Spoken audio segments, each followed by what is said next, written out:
Excellencies, esteemed colleagues, we are very pleased to be here today representing Sequoia Climate Fund in the launch of the long-awaited CVF and V20 Joint Multi-Donor Fund to support the development of climate prosperity plans and South-South cooperation.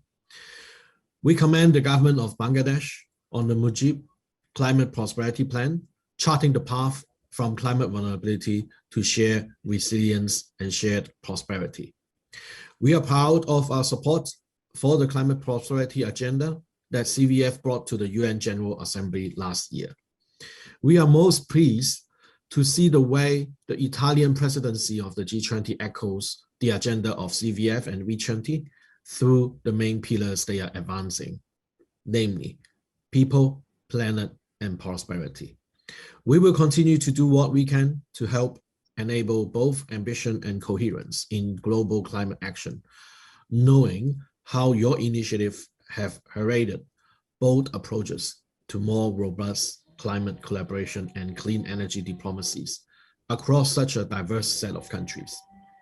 The world's largest economies have much to learn and much to gain from the notion of shared leadership that vulnerable countries continue to demonstrate. We wish to draw your attention to the remarks of the IMF Managing Director delivered at the Climate Adaptation Summit in January 2021. They are evidence of the global leadership the CVF and V20 have supplied to resolving the climate crisis. The IMF identified four key areas in their climate agenda. All of them were the identified priority, in particular of the V20 since early 2018. Today, the IMF is calling for, first, the full integration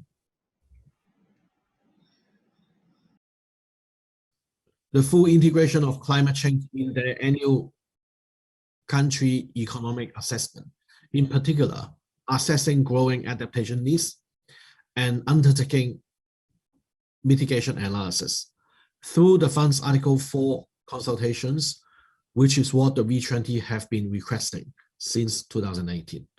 Second, promoting focus on climate-related financial stability risk via the IMF financial sector surveillance.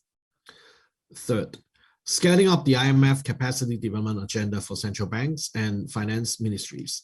And fourth, mainstreaming climate indicators in macroeconomic data, adding as a final note that the IMF consider climate resilience a critical priority.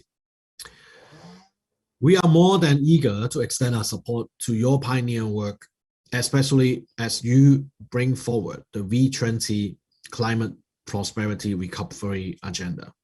We remind everyone here that mainly through the CVF, it has vulnerable country leadership that had enshrined the 1.5 degrees Celsius temperature threshold goal of the Paris Agreement. Our strong support of vulnerable country leadership should therefore surprise no one as we drive forward together the V20's climate prosperity recovery agenda to ensure that physical climate risk and transition risk are enshrined in our work, even as we continue to mobilize new resources to further enable the transformational forces you all today represent. We look forward to amplifying your efforts. Thank you.